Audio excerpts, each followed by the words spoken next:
Oh, well here, and today we are in the creation kit with another tutorial, a basics tutorial. This isn't going to be advanced stuff, because I can't bother doing advanced stuff, but no, I just wanted to do a basic tutorial, and as the title of the video suggests, is going over some of the basics of Worldspace creation.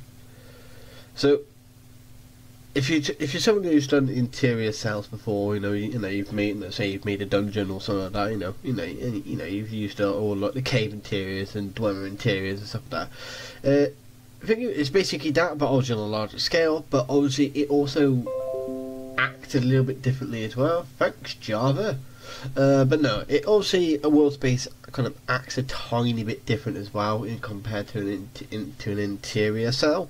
So obviously I'm going to be going over that today, but I'm going to do some basic stuff and maybe one extra thing as well, potentiality. But let's just get cracking with the basics. Now, if there's anything that I don't show you, or that I miss out, or it seems like I miss out, there's a couple of reasons why.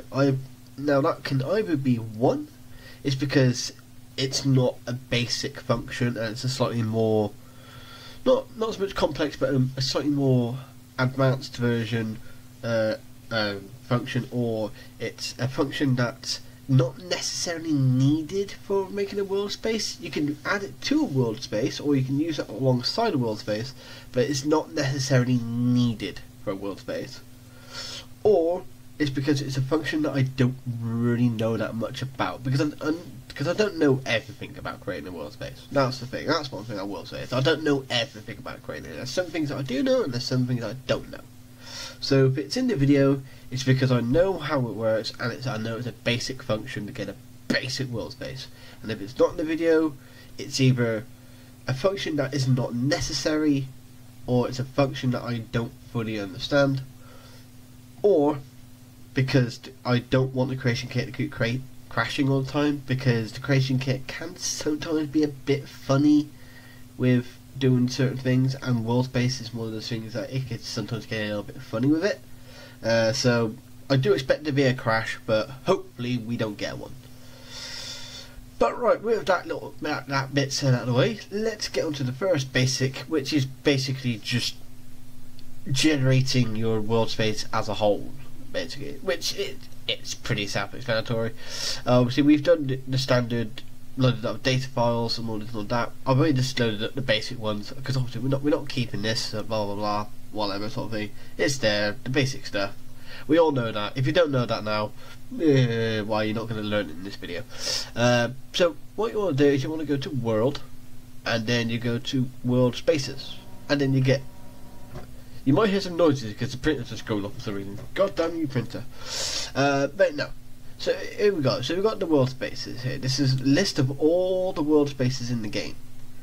Obviously, if you use any of the DLC stuff or any other mods or plugins or whatever that, they will also appear in this list.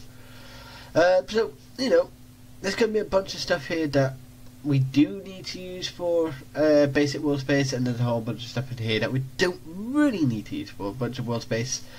And for the sakes of this video, I'm going to do it with an explanation of if you're creating it for PlayStation, because it's not going to be that much different than if you were doing something for Xbox or PC. But I'm primarily a PlayStation modder, so that's more my field of area, rather than trying to do a whole lot of PC and Xbox stuff. So though obviously there's some of the stuff you could use for Xbox and PC, and obviously PlayStation, there's some stuff in that there's some stuff that for PlayStation isn't really worth it, but what can you do? That's limitations for you. So what we're going to want to do first off, let's just get the basics out of the way, and we're just going to right click on here, obviously, and click on new. There you go. And then you get the new editor ID, and then we'll just go 0 Bob World. There you go. So 0 Bob World. And the name of this place is called Bob. So that's obviously the editor ID, obviously, and now we've now called this world space Bob. Parent world space That does come to use for PlayStation if you are doing the Xedit bypass for LOD generation in the ways of level of detail, which is basically being able to see far distant objects and stuff like that. If you don't have LOD, then you can have things popping in left, right, and centre on your map. This is why you don't get that many world spaces on PlayStation, because of the limitations, they can be a bit iffy. But if you have Xedit, you can kind of get past that.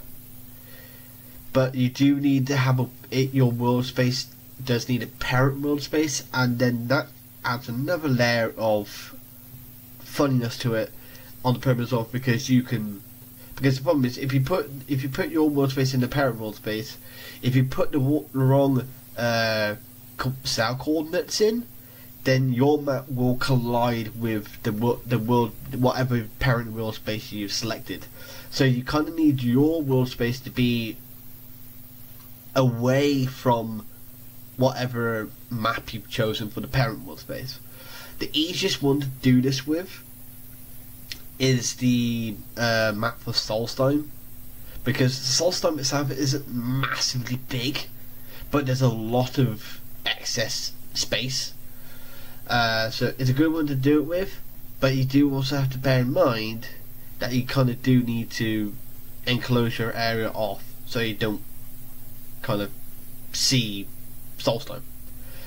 Unless you are putting the thing in Solstheim, then you may as well just put it in Solstheim. So it depends on what kind of space you're creating, will depend on what you do. If you're creating a full-on island, then doing the parent world space and the LOD thing and basically the LOD bypass is kind of useless, to be honest. But if you're doing something that's enclosed, you're creating somewhere that's it's a bit, it's a large area, but it's inside a crater or something. Say for example, it's like, 1,000 years ago a massive rock hit this ground, and now people have built it's now turned into a valley, and there's lots of trees and wildlife in it. If you do something like that, so therefore then it's surrounded by mountains and stuff like that, then technically you can.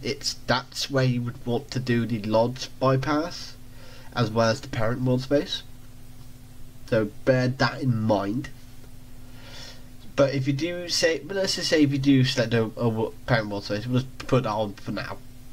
You do get to use the specific datas from the parent world space, so shareable data. So you could use the LOD data, but this for PlayStation, this is useless. Use land data. You could. So it depends, because it's obviously this is about water height and land height. So obviously you've got the default land height and default water height. So if you put both of them on 0, then your water and the land will be at the same level, and it will look a bit rubbish. So really, if anything, if you're creating an island, then obviously you want your land height to be a little bit higher than the water height. If you're creating a crater, probably the same again, because you're going to have to mess around with different the activated water in the way to the square bits of water rather than natural water that you get in a world map. So that's kind of thing. That's the thing you got to bear in mind. So yeah, here what they've done it as natural default, the land height is a lot lower than the water height.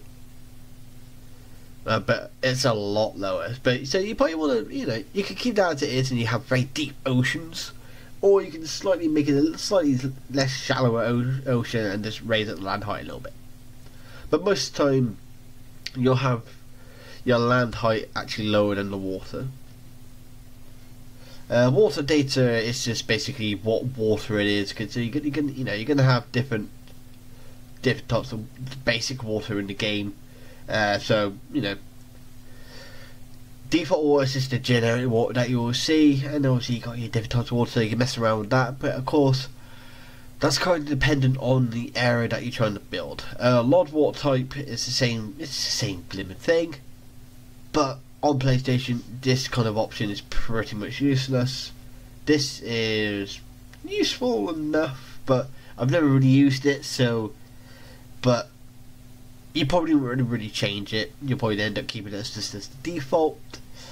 Climate data is basically what kind of weather there is, sort of thing. You know, it's kind of like what kind of weather does the area create. You know, what is it constantly raining? Is it constantly sunny? Is there a bit of mixture of a bit of rain with a chance of sun, or is it a lot of sun but with a small chance of rain and fog and stuff like that? So basically, climate is obviously what controls the weather. You can create climate. Or you can just use any of the basic generic climates that were already created. If you go down to map data, this is kind of, most of this is useless. I will say most of this is useless. The only time when it gets possibly a tiny bit useful is the cell coordinates, but that's only if you're going to do an area that you're enclosing off. So then you can kind of basically go, say for example, go use the Solstheim as the parent world space, then go to the cell coordinates that are, say, far to the east of the island, so you're out in the middle of the water, then create your world space there. Therefore then, when you go to your world space, you can use the LOD bypass, see everything, but not see Solstheim because you didn't want to see it. And then if you go to Solstheim, you can't see your world space because it isn't actually technically there. So you don't have to worry about, oh, what happens if I do that? Can I start seeing all the mountains that I placed? You can't. If you go to Solstheim and you've got an area that's borrowing Solstheim as a world space, if you keep it far away, there's no collisions, no problems, and so it won't ruin the Solstheim map at all, basically. So as long as you don't be stupid with it, you're fine. One map offset data, I've never really used this, but this is the world map. So on PlayStation, your world space isn't going to have its own world map. It will basically use the default map, which is the Skyrim map, but there'll be no markers, no nothing or anything like that, apart from any markers that you place in your world space and your player marker, but that's it. So there won't be like an overlapping. But if you're on Xbox or PC, yes, you can actually create your own world map, but on PlayStation you can't. Canopy shadow, water environment, whatever the rest of that says, I can't really see it from here. It just says water environment ma. These things I don't mean these things really get used, because obviously you can see I'm clicking on a lot of different things here, and you know, nothing shows up on it. So this is kind of, well, as far as I'm aware, it's pretty much basically useless. Whether it is or not, I don't know, but it appears to be useless. Then if you go down here, you got no LOD water, no landscape, no sky, no grass, can't fast travel from here, and can't wait. So most of this stuff you will just leave as is. You won't tick it. You'll leave, you won't do anything like that. You'll just it depends. If you're doing something that's very fully enclosed, you might click no sky. But if you're doing something that's enclosed but open, like a crater, then you'll have the sky on. But if you're doing a full-on cave, but it's like massive, so you want to use the world space kind of concept for it all, then yeah, you'll probably want to click no sky. So it depends on the area you're creating. The only ones you might end up primarily ticking off is can't fast travel from here and can't wait. But that again is dependent. It depends on your preference. Do you want basically people to not basically fast travel from point A to point B? They have to run from point A to point B, or are you happy for people to fast travel around your map? Bada bing, bada boom. Pretty self-explanatory stuff. So the main two you'll probably end up most likely using is this one, and potentially this one, and that's it. Then three main ones that will probably end up being used for your world spaces. Music, the music that plays in the background, pretty self-explanatory. Interior lighting, yeah, kind of depends on the area that you're building. I think this will coincide with no sky. So if it's like, if you click that, if you take basically the no sky option, then you do an interior lighting option. So then, you know, you can see here we've got no sky and a black reach template. But let's just have a look. Let's just see if I'm correct on this. But then if you go here, it's got a sky, but it has no interior lighting because it doesn't need it, because it's got the sky lighting. So that is only useful if you have ticked the no sky option. Location and encounter zone, these are things that a lot of worldspaces have, but for a basic worldspace they're not needed. I think these are only primarily for like if you've got like a lot of enemies in the area and you're trying to add in like little quests and stuff like this and stuff on that kind of thing, then you might need them. But for a basic worldspace they're not needed, so you could probably most likely skip past these if you wanted to. And then HD LOD diffuse and HD LOD normal, the vast majority of the time you won't need these at all. You won't need to, pretty much useless for PlayStation maps. Unless you, but if you're doing the LOD bypass, then normally what I normally tend, now I don't know if it makes a difference or not, I actually generally have no idea, but what I normally tend to do, just in case, is I would normally turn, obviously you see here on the Solstheim one, we've got a diffuse and we've got a LOD normal, and normally what I'll just tend to do is I'll normally just tend to highlight it, copy it, go into here, and then what you need to do is you need to click on the actual box here, then this comes up, then you can paste in what you just copied, open, and it's there. And then same again with the bottom one, you just highlight, right click, copy, go back into your Worldspace, click on HD LOD normal, right click, paste, bosh, and then done.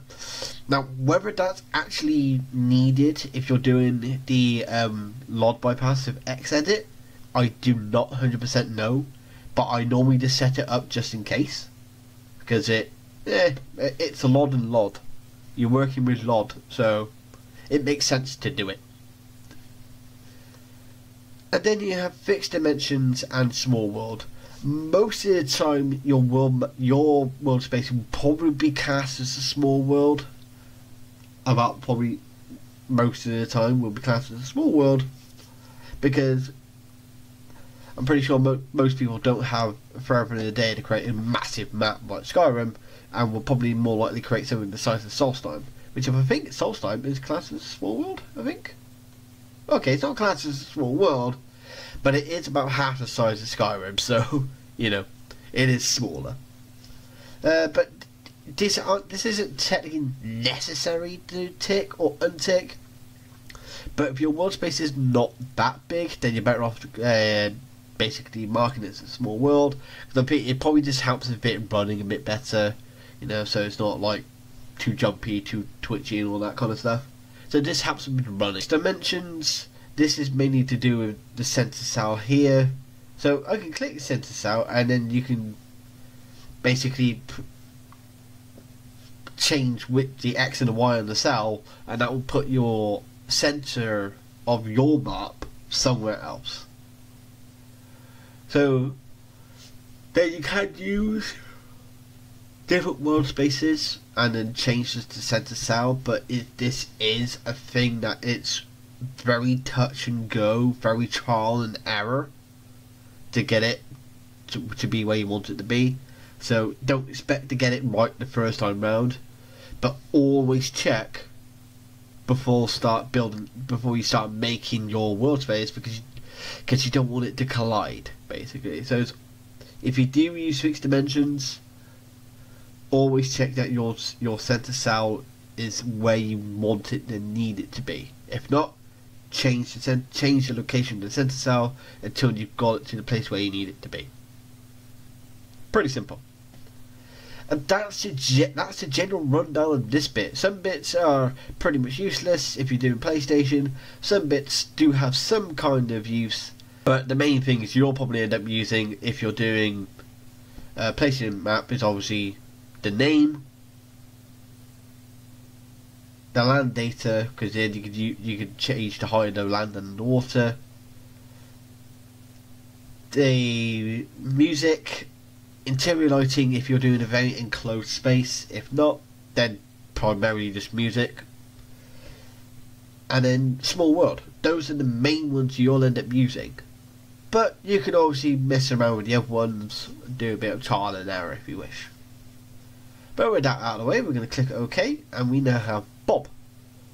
So we go to here and we got Zero Bob World. And then we just got this and only literally just got one coordinate. Now we got many coordinates. There's quite a few coordinates, but obviously the more you build, the more coordinates you'll end up getting. Now as you can see, that's the land obviously, and as you can see the water is above the land and bosh. So to give you kind of idea how low down the land is, there we go. There's that massive gap. Now as you can see, at the moment it doesn't look very big. The Worldspace doesn't look very big at all. That's primarily because the render window for a Worldspace, it loads the map in as a grid, as like multiple grids. How many? So this is, I think this is 5 grids if I can remember correctly, but you can change how many grids you can see per thing. And the way to do that is to, if you right click on here, go to render window properties, go to miss, so you got here, and then you got grids to load, and let's remember it's got 5 grids to load. So this, and by default is 5 grids. Now a world map can technically be as many grids as you want it to be, but obviously you've got to think about running. Make the map too big and the game ain't going to run it very well. Plus also then it's more work on for you to do, so you kind of shot yourself in the foot if you're not careful.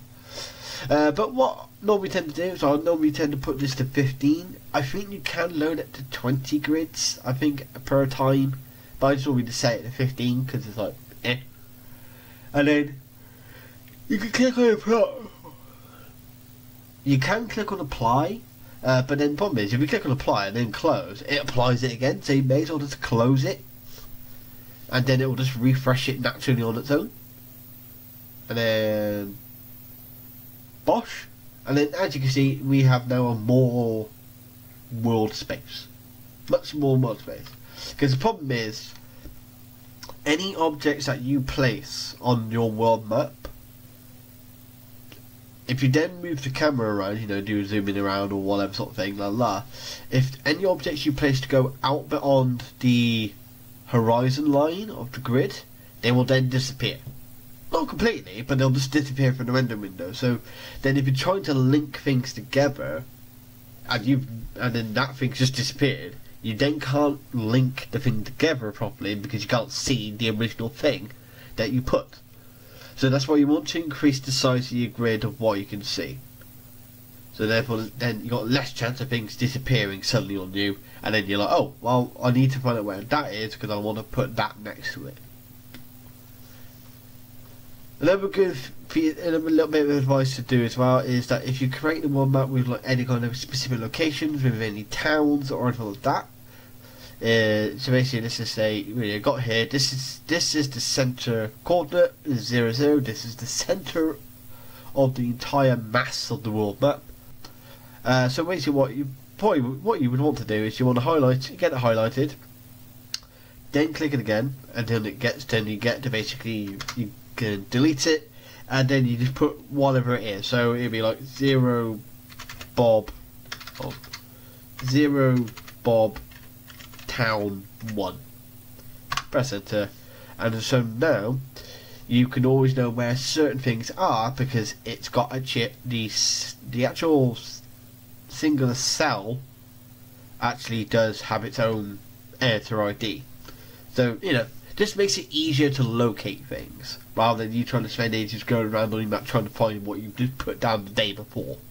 You can just go, oh it's Bob here, alright, bosh, done. So that's a little bit of advice there. That's the basics for that. You know, this isn't. A lot of this stuff is not complex now.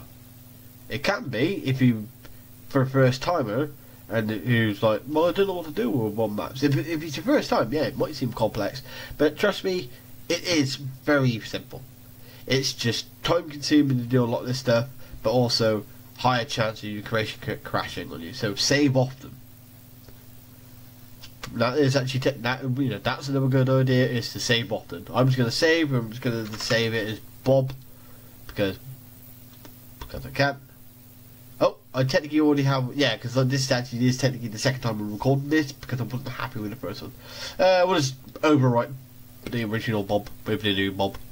Okay, so now we got, there's two different ways to basically creating the land itself. So let's just say we're just gonna make a tiny island. We're not gonna do anything big or complex, just a tiny island. So we've got two different ways of doing it. We either have the world height map editing or the landscape editing. Now most of the time the landscape editing, you'll do it for just like fine tuning the island, but if you're doing a very big area, you would probably more than likely use the world height map editing. So when you click on that, it'll come up with this. What you want to do is click on your Worldspace, go to OK, and then we come up with this. Now, I'm going to explain just some basic stuff for this, because the last time I tried using this, it kept crashing. I don't know if that's something to do with the creation kit, or if it's something to do with the fact that it's because I got OBS recording this, so I don't know if that's just because, so it's basically causing it to be funny. But either way, I'm not going to go through this fully because I don't want to keep crashing the damn bloody thing, but I'll give a brief explanation of the stuff that you need to know on the basic level. So brush control is the main basic thing. The stuff down here is stuff you can mess around with, but they aren't necessary for basic land making. The only things that you need for the basic land making is brush control, which obviously you got size, intensity and fall off. Size is obviously just the size of the little green thing in the center, so we can just increase that to say 30, and then there you go, it's a tiny bit bigger. I don't know if there's a certain limit to this one, I'm not entirely sure, but as you can see with 100 and it's still there. Bosh.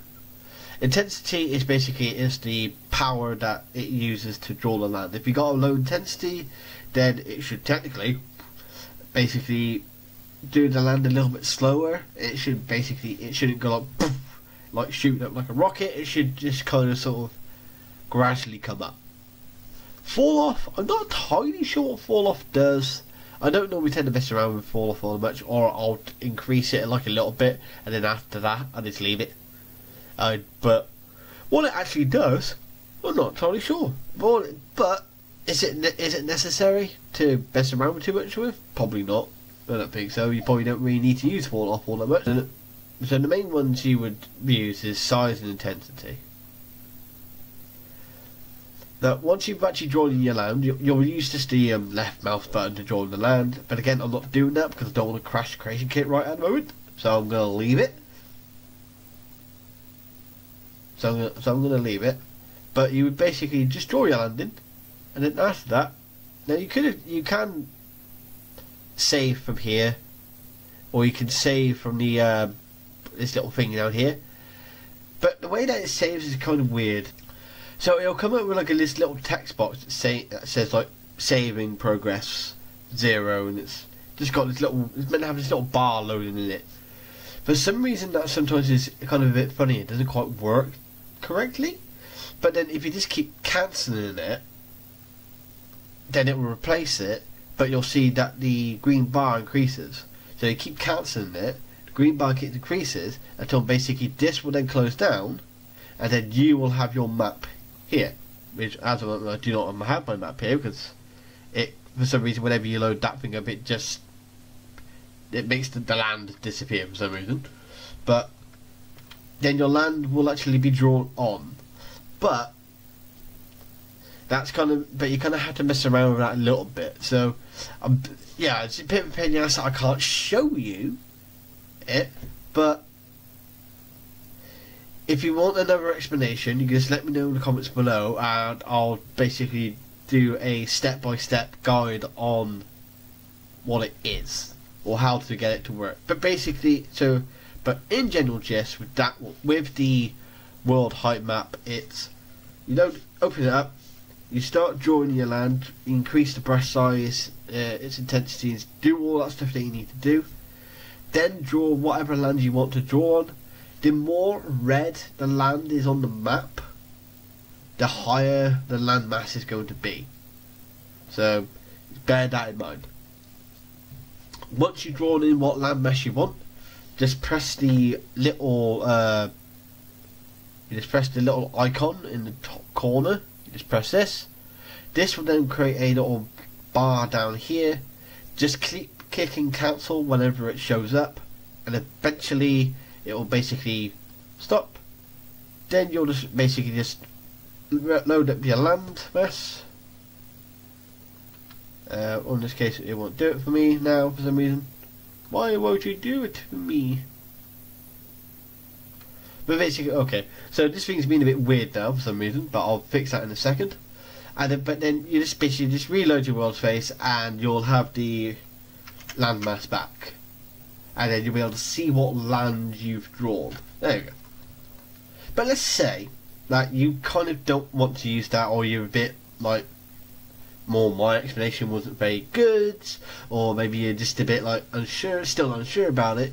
You can use the landscape editing to draw your landmass in. It just takes a little bit longer because it's meant more for fine-tuning your land rather than actually being the main thing that you draw with. So, but this is the landscape editing settings.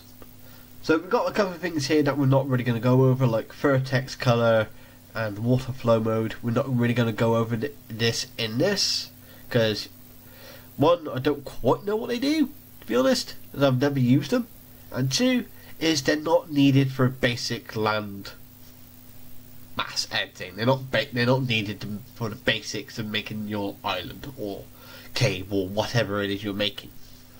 So the main things you're going to be going for is height, drawing mode, and texture. So on the height, we got edit fall off percentage. Again, fall off, not entirely sure what they mean by fall off, but you won't really mess around with this one all that much at all, to be honest. You could probably just leave the number as it is, and it makes absolutely no difference. And then after that, you got edit radius. Well, that's just basically, it might be a bit hard to see on the screen, but your edit radius is represented by like a purple circle, and that's obviously just basically increases the size of the circle. So I can set it to 15, and technically the circle is bigger. It might be hard to see it. Oh, you might be able to see it a bit better now, possibly. But you know, and there you go. That's your basically, that purple circle is your edit radius. But also at the same time, I think this can only go up to, it's either 15 or 20. I think it's the highest number it can go up to for its radius. So that's why it's obviously it's a little bit different compared to the height map editing, because that could go much bigger. You do also have flattened surfaces. Now this is only useful for this, so I'll actually show you what that one does in a second. And then you got softened surfaces. So let's just basically draw in a bit of land. So one way you can do that is you can just use the general height map if you want to, and you basically what you'll do is you just left click, and you'll be able to basically drag up the land, which you can see is what I've just done there, and then drag it a bit more, and there you go. I have created a cone, and now the camera's gone all funny. Yay! Yeah, be careful with the landscape editing. The camera can go a bit off on one if you're not careful. Let's find the land. There it is. Oh. There you go. Right. So let's say we got that, and it's like, well, we can't use that as our landmass. That's rubbish. You know, you can't put anything on it. So there's one way you could get around this now, is we can use the flattened vertices. So we get flatten. Now what a flatten does is it's based off the height of the landmass that you click on. So let's just put that down a little bit lower. So if I were to click on the highest point, it now brings up the land up to the highest point. But let's just say if I go down, I guess say go halfway down, it now brings it down to halfway down. Then if I do it again, it brings it down. So, you know, we've created a basic couple of steps. Let's say we're going to go put a bit of land here, and say we put a bit of land here, and I don't know, a bit of land over here. There you go. So we got an odd shaped island, but as you can see, it does look a little bit rough around the edges, and obviously the way we're going to solve that problem is by using soften. And then you just give it, sometimes it will remove land quite quickly, other times it will move it a bit slowly. So sometimes if you've got a very small area, then your best bet is just to do light little clicks on it with the left mouse button, and then you just obviously just smooth it around, you know, smooth the island a little bit, blah blah blah blah, blah pop, and then there we go. So we kind of smooth the land a little bit.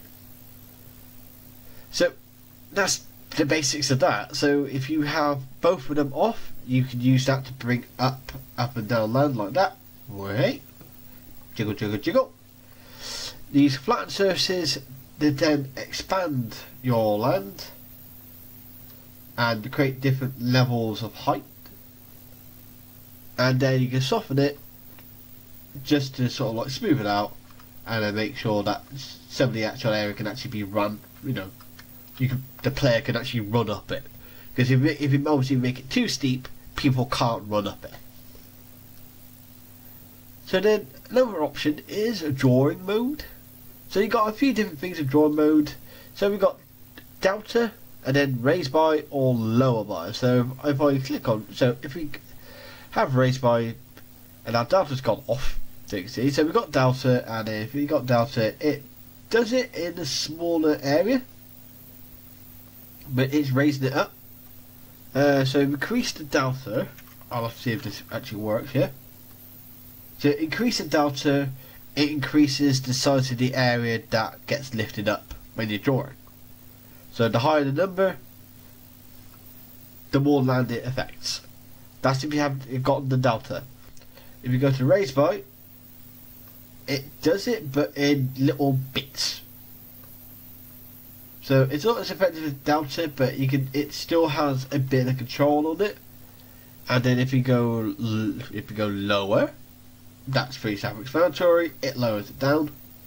It isn't a way to kind of to smooth out areas, but you'll still want to prefer to use soften the vertices on it rather than lower down. And then we have absolute height option, which basically makes it very quick. But only seems to work very well. Only seems to work very well on if you have it on the lower. If you haven't seen to have it on the height, it doesn't really work too well, but it works very well on the lower.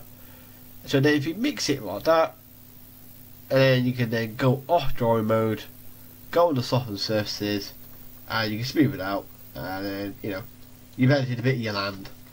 There you go. You got a nice slope going into the water rather than a massive drop off. And there you go. They're pretty self-explanatory stuff. Again, this is a lot. See, a lot of this stuff is trial and error and just messing around with it. Next is texture. So we got a bunch of different textures. You got your grass. You got stone, grass, mud, snow, mixture of both, and all this down here. Lots of different things. Now, with some of the grass textures and some of the other ones, I suppose, as well, like conversion marsh grass. You can let's just show you some grass. So we got two different types of field grass. We've got field grass 1 and field grass 2. So let's just go field grass 2, for example. When you want to start placing down your texture to change, because you don't want the default landscape, that looks boring. So you want to place down a new texture, so we want to place down some grass. And the easiest way to do that is basically, well, we're going to slightly lower the radius, and then we're going to basically right click with the mouse. Instead of left, we're going to right click, and you can see it starts drawing on the grass. And then, bosh. So now you can see that it's got grass. You can toggle the grass like this on and off with this up here. You click that, grass disappears, click it back on, grass reappears. And then you just place it in the grass, blah blah blah blah. But obviously, it's always a nice idea to just mix it up a little bit. So there you got field grass 01, you know, mix it up a little bit, you know, bosh bosh. But there you go, you got some different types of grass, and then you can do field dirt grass. There you go, boop. But now as you can see, that doesn't actually have any grass to it, it just has the dirt. But you can place that under the grass that you've already done. You still keep some of the grass, but it makes it a bit more dirt, and possibly not as nice. But you can also have, say, like field grass 01. You can have what is the base grass of it. That is basically underneath the grass itself. So you know, I can put that there. And then let's say, well, actually, I can put that there. So as you can see, we got field grass 01 and then field grass 01 no grass. It's the same thing. So if you want a bit of grass thing, and then you want an area that's kind of a bit open and less grass on it, but you still want to use it, then you click the one that has no grass. You know, again, it's kind of just messing around with it, doing what you want to do, because it depends on what kind of area you're making. So it's a trial and error with it. Anyway, so mess around with it, see what combinations you come up with. Hey ho. Now, in the ways of creating combinations, there is one thing to bear in mind, and that is that basically you can only have a finite amount of different land textures at any given time. And the way to see how many you've used and how many more you can use is when you're on the landscape editing, if you click on the I button on your keyboard, you'll come up with this. Now, when it comes into ways, you got the quads, I will say, I don't know, because for me, it's kind of weird how they've laid this out, because I've had it before where you would think it'd be quad 1 down here, quad 2, quad 3, quad 4. That's what you would think. You would think that's the way that it's done. But sometimes, for some reason, I've had it as quad 1, quad 2, quad 3, quad 4, rather than 1, 2, 3, 4. It's been 1, 2, 3, 4. It's never been quite exactly where it is. It's kind of weird. But as you can see, we do have 6 things. Well, this one's probably the better one because it's only got 1 in it. Land default, which is basically this texture here. So then you've also got, but you got 1, 2, 3, 4, 5 more options. So you got 5 more options to draw on something. So let's just try and get thingamajiggy up. Press it again, and there you go. I've just drawn field grass on there. Now as you can see, the percent usage has changed. So land default is no longer at 100% because I've added that. So let's just think. So quad 3 must be over here then. I can only guess. Let's just go. Whee! There you go. So quad 3 is ended there, and there we go. Whee! Alright, so now quad 3 has now 6 different land textures. So let's just say I want to do coastal beach. I can't do it.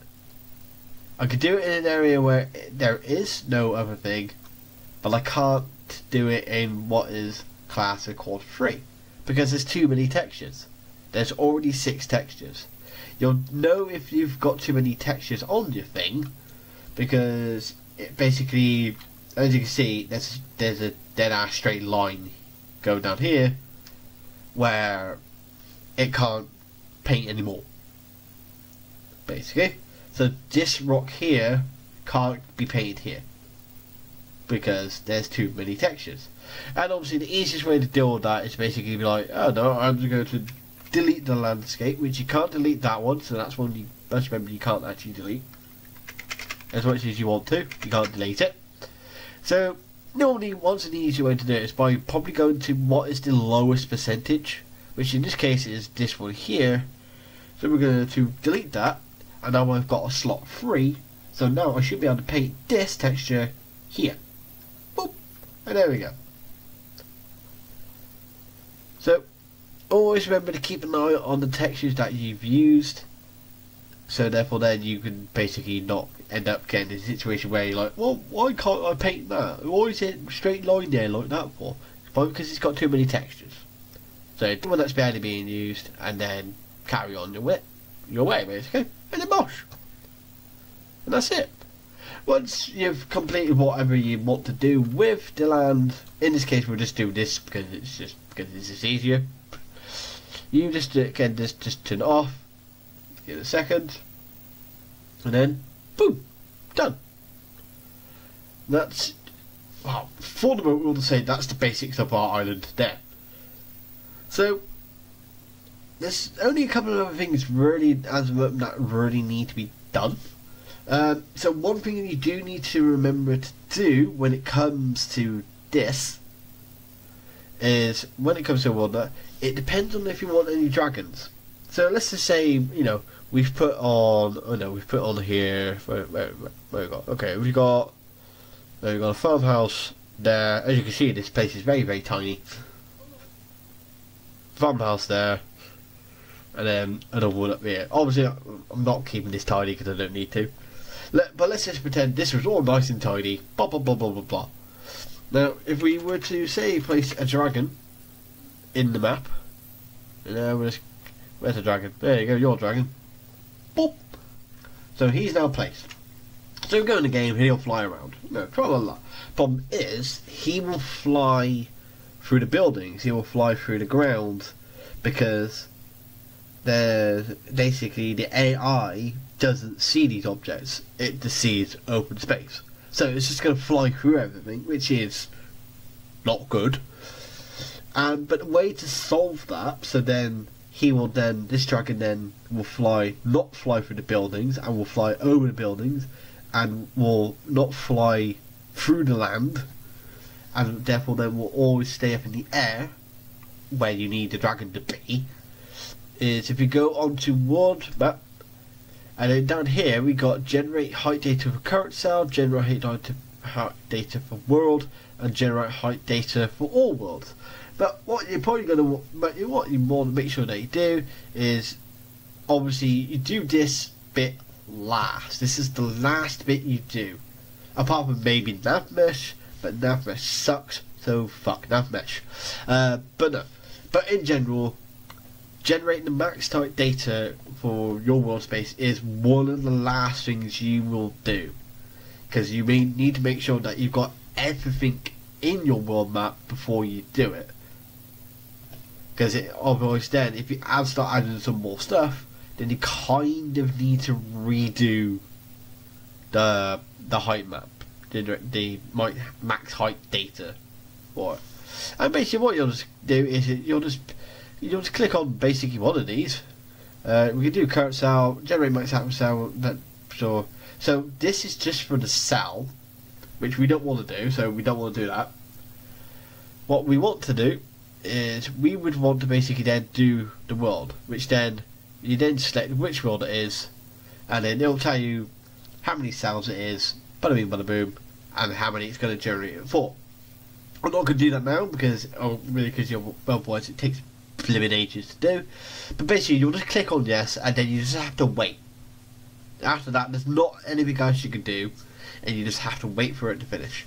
But once it's done, I think it's just a little white box that comes out and says done on it, and then you just click OK, and then you're done.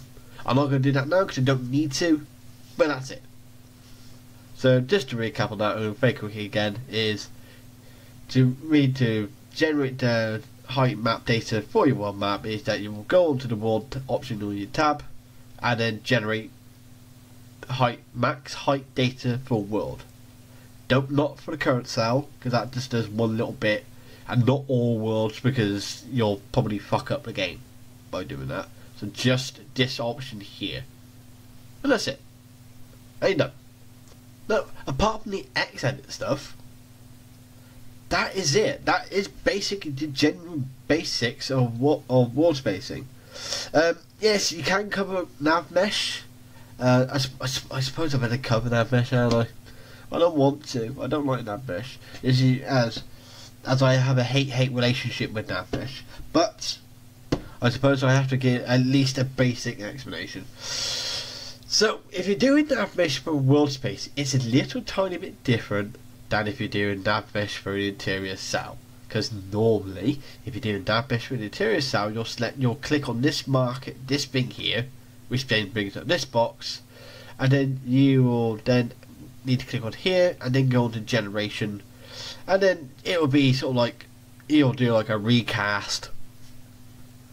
Or you could use advanced. It depends on how big the area is. You don't want to do auto generate world space, because I've tried that before. It's rubbish. It don't work fucking properly, or at least it didn't for fucking me. Now, so you will go on. So there's two different ways around this.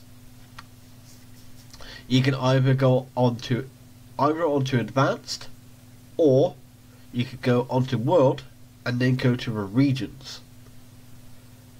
So this is the region editor. Now you're going to have a lot of different things here on this side of the map, on the map, this thing. Basically this is, you can ignore it. This is all pretty much useless to you, so you may as well just ignore it. If you're doing this for PlayStation, then this is pretty much just, you can just leave it as it is, leave this as it is, leave this as it is. This, you might just want to just change its name to whatever name you want the Worldspace to be.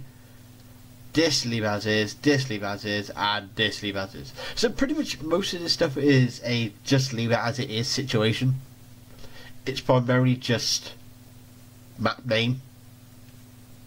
And then this bit we'll obviously come to in a second. So what we're going to want to do is we're going to right click on here and create new region. So our new region is basically region 363. Why it's called that one I don't know. We're just going to rename it of 0 Bob region, and there we go. Now one good thing that you bear in mind that you want to remember is the center coordinates, or the 0 coordinates. Now we give that name, but now this makes this a tiny bit easier, because you can nav mesh the world space right now as it is if you wanted to. But you got to remember, the world space isn't effectively a world space is an infinite place. That doesn't mean that the nav mesh will try and generate for an infinite amount of time, but because the thing will just crash way before then. But it's basically, it will try and generate nav mesh for areas that you don't want it to. So then you're going to end up with a lot of unnecessary nav mesh, and a lot of unnecessary memory space usage. So therefore you can whittle it down with one simple solution, which is border region. That's it. Simple solution. Keeps the nav mesh a tiny bit easier. So what you want to do is you would want to basically click on border region, and then we are going to find the coordinate of 0 on here, which you can see the coordinates down here. And we're going to find 0 which 0 is, it's a bit pernickety sometimes, this crap. Where is 0 So 0 is, oh yeah, 0 there we are. So this is basically, this cell here is basically effectively what is on the render window. There might be an increase of cell on each side by 1. Many of the way, it's not that big. So what we can do is then we say we go up to 1 1, and we say we go over to here. So we're going to mark that one there. We're going to left click on here, and we're going to left a little red marker. Then we go find our Bob cell again, wherever the hell that is. There it is. So then we're going to go put one over here, and now we can see we created a red line. Then we're going to go down to say here, so Bobtown is there, and then we say we're going to go up to here. Right. So we've got Bobtown. Oh, so what we can do is you can clear last point if you've made a slight mistake. So what you want to do is we're going to go to here, and then we're going to go to here. So Bobtown is there. Okay. So what this has basically done now is that now if we try and auto-generate nav mesh for the region, it will only do it within what is confined in the red lines. Because basically, those red lines is basically it's what they call it. Obviously, it's called a border region, and you know when you try and run off, you try and run over, as far as you can to the north of the map, or swim as far as you can to the north of the map because it swims that direction on Skyrim, and then you get to a point, and then it says you can't travel any further in the top corner of your screen, and so you literally can't go anywhere else. It's basically there's no. As an invisible wall, that is the border region. So technically you can turn border regions off via this, but there's no point. But the good thing about putting the border region is then it basically auto-generation nav mesh will only then generate within the border region. But that's if you decide to auto-generate the nav mesh. Which then obviously then you'll just auto generate it. So I could go. I really don't want to click on this, but I'm just gonna have to just to show you. And then click on that, and then it'll come up with this. Thank God there's this bit next. I can never remember. So at the moment, no cells available to run nav mesh auto generation on. So it's basically it's not basically picked anything up for me, which is very nice. It kind of sucks. So basically, this sucks. But yeah, so obviously we're gonna have to do that. So what we're gonna have to do is we're gonna have to then apply the border region, and then auto generate, and then it still don't want to do it. Fuck you. So to see, this is why. So you do have to do a bit. It does take a bit of tinkering around with it. So you can regenerate existing auto-generated cells, but that's been shown to time you wouldn't want to do that. Cell count limit. It depends on how many cells you got to do, but we don't have 1,000. Well, according to this, we don't have any. So that's why this thing sucks balls. So I can just do that, I can apply that, and it still don't want to do it. So, fuck you. But anyway.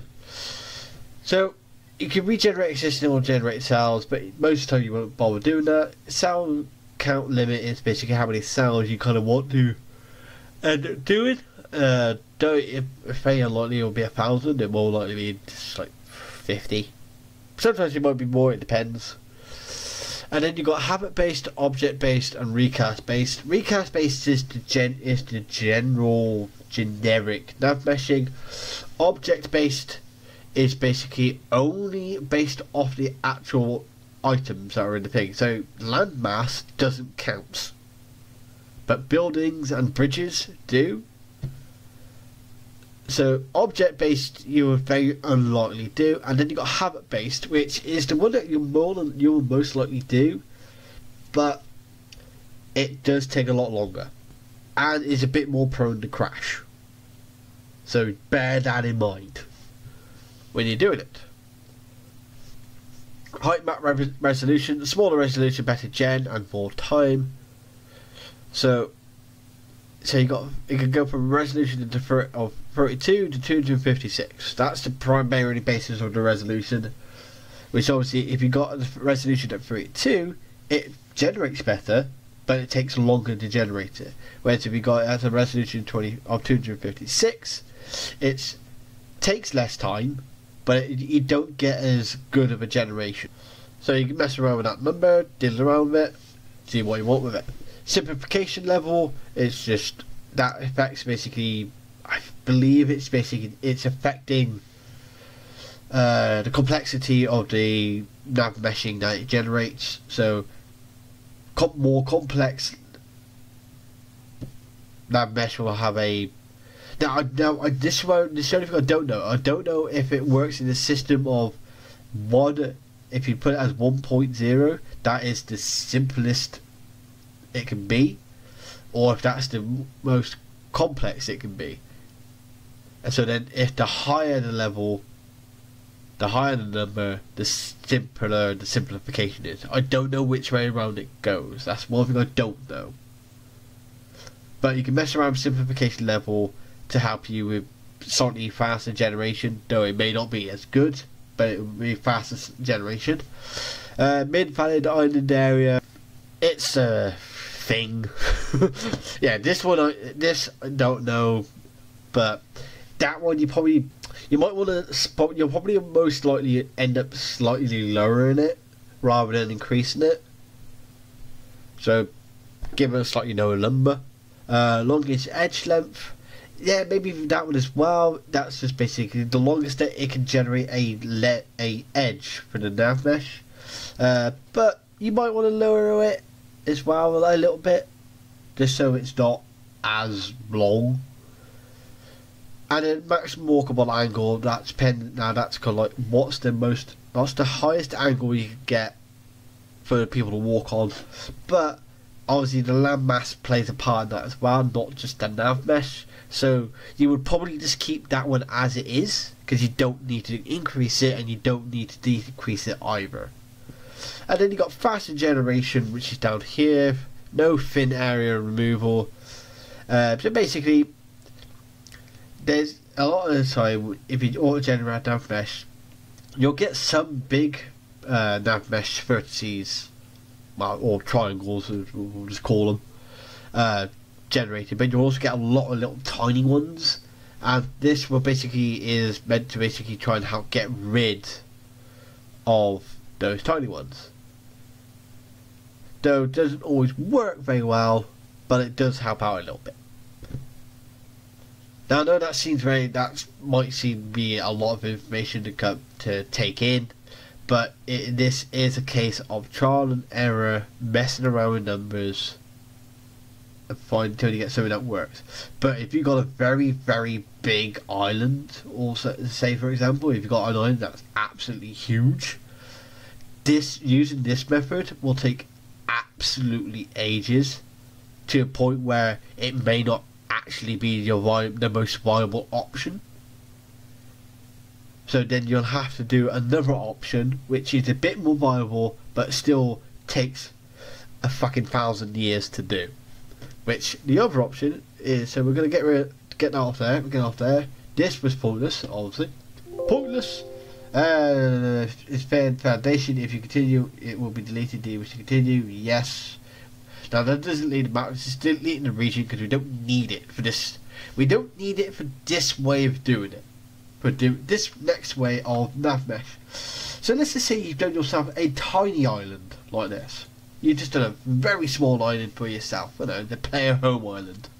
This will be your better option for nav meshing. Though it's not the most tiniest, it's the better option. So what you're going to do is you're going to make sure you've got nothing highlighted when nav meshing. We'll click on this, click on nav mesh, go to generation, and then go to advanced. Then we have this up. We have this little box. Now you can use this for interior cells as well, technically, but most of the time you don't need to use this one. You can just use either recast or havoc based generation, and most of the time they'll work for you. So I'm not going to go through what all of these things are, because a lot of these things are kind of basically you just want to leave them as they are and do nothing about it. What you're mainly interested in is these ones up here. So you've got generate objects, finalize, and land and objects. So what we're going to do is we are going to click on land and objects, and then we wait for a second, and then as you can see, we got a little bit of that mesh. So we're just going to quick toggle off. We're going to close that. Then we're going to toggle off the grass. There we go. As you can see, we got some nav mesh. Now, unfortunately, it's not the most tidiest. Don't look like there's big gaps here. There isn't really any gaps there because it's actually under the ground. But you can see there are gaps here, sort of thing, you know. So you got some squares.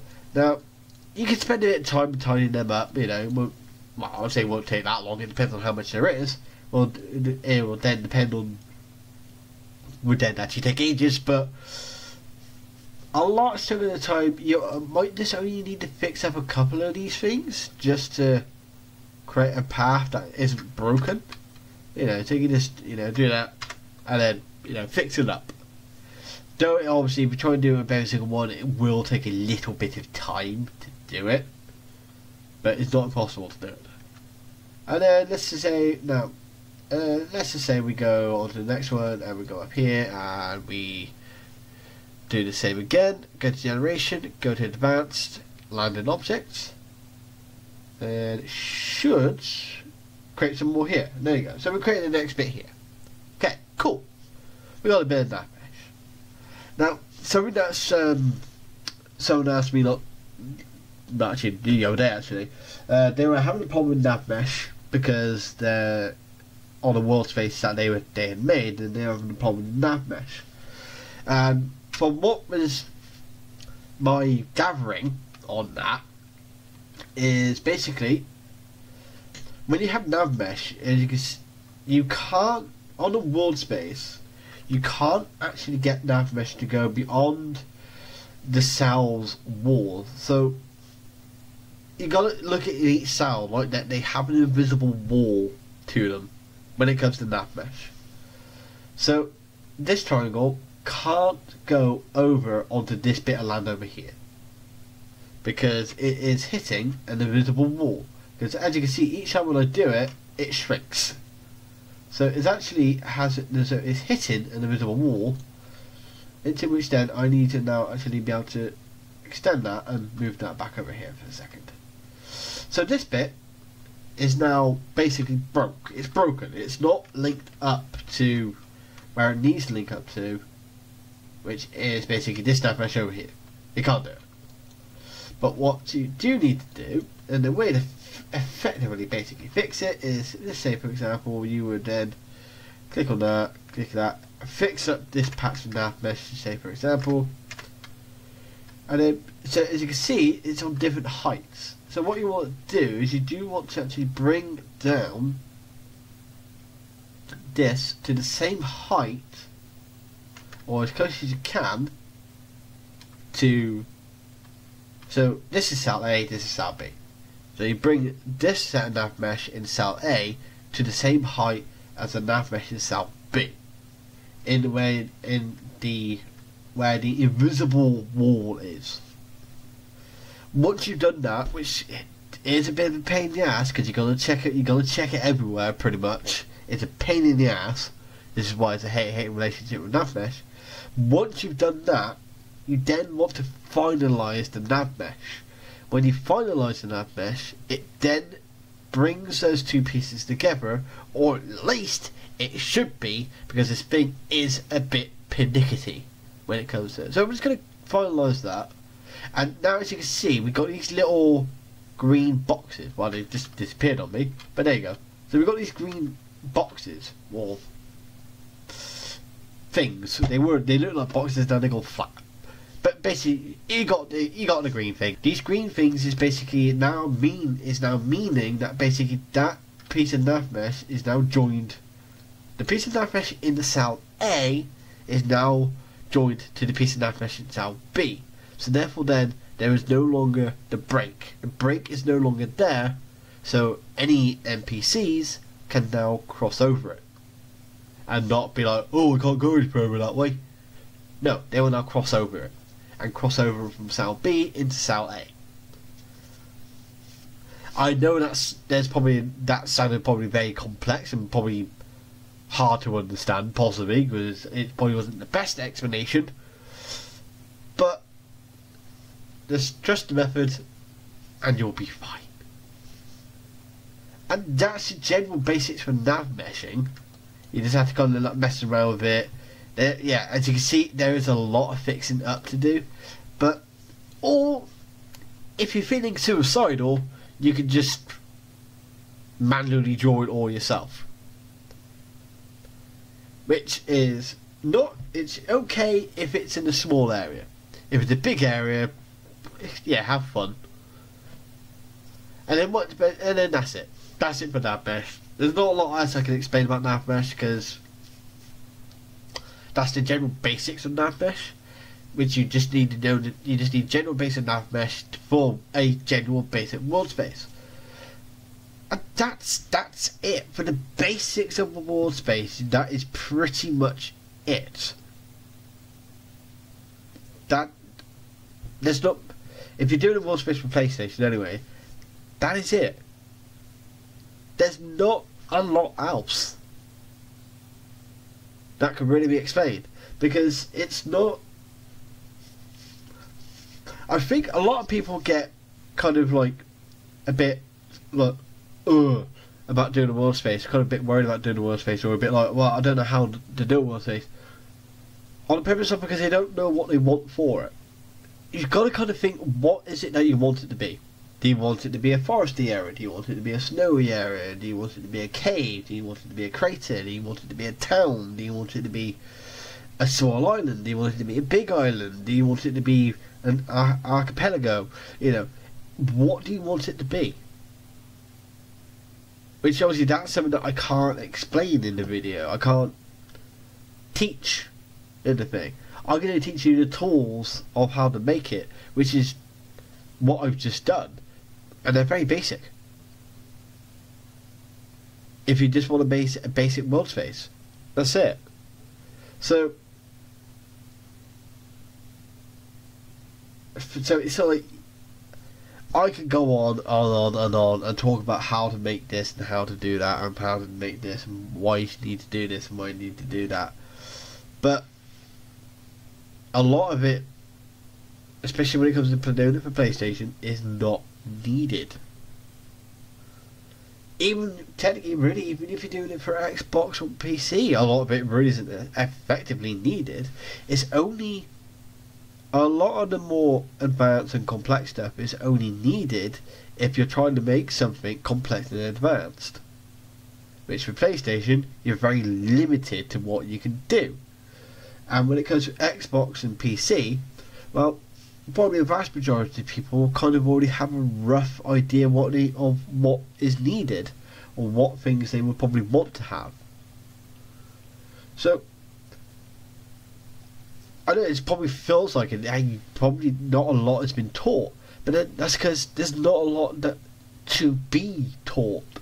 Because when it comes to making a world space, a lot of it is moulded by what you want it to be, not by what you know. And that's it. Literally, that is all. I know this might end up being a bit of a disappointment. People who wanted to learn be like, what is that? Is that all you're going to teach? Well, yeah, because I could tell you to like, oh, is it, you know, put lots of trees into it and make it foggy. Therefore, then you can cover up some of the loading issues of like landscape and objects popping in. But that only works if you're doing a big ass open area. If you're doing a cave or something like that, or an enclosed town or something, or a small island like what I've done, like we've done on this, then you don't need to do that, because you're not going to have that problem of objects loaded in. But if you're doing something big, say for example, I'll just use my mod, the Dark Moon of Elsewhere, as an example. If you're doing a big ass island like that, then yeah, you're probably your best bet, and the best thing for you to do is to make it very foresty. Put lots of trees in, make it foggy, because it helps then hide some of the limitations of PlayStation. Not all of it, doesn't hide all of it, but it helps hide at least a little bit of it, or makes it a bit less obvious. That's it. So there's not really a lot else I can explain. unless I start doing advanced stuff, which is not the purpose of this video. This video is only basic, and advanced is only primarily really useful if you're doing it for Xbox or PC. So that's it. That's the basics of Worldspace creation. Yeah, well, hopefully you found some of this stuff useful. But of course, if there's anything that you're not entirely sure about, or if you still got any other questions, maybe there is something that I did actually genuinely forget, and I actually do know, and I can answer it, I just didn't answer it in this video. Or if there's something that you just need explained again, or anything like that, you just let me know in the comments below, and I will try and answer it when I can. And if it is something that I don't know, then I will just say, unfortunately, I don't know. But if it is something that I can answer, then I will answer it for you to the best that I can, and make it kind of at least understandable. Because I know some of this stuff might go over people's heads because it's maybe not the best explanation, potentially. But that's what the comments are for a refresher if needed. Or what you can also do is you can also go into the description below the video, and in there you will find a link to my Discord, which on there you can ask me questions about modding, you can ask me questions about Worldspace creation, or anything else in general when it comes to mods. You can also keep up with what mods I'm working on, and if there are any other questions on mods that I don't fully understand or don't know, there's a very good chance that someone will know my Discord, because I do have some other modders on my Discord who may be able to answer the question for you. So, if you're getting into modding, it's a good idea to follow that Discord link. But that's it for this video, so it's time for me to get out of here. So, until next time, I'll see you all later.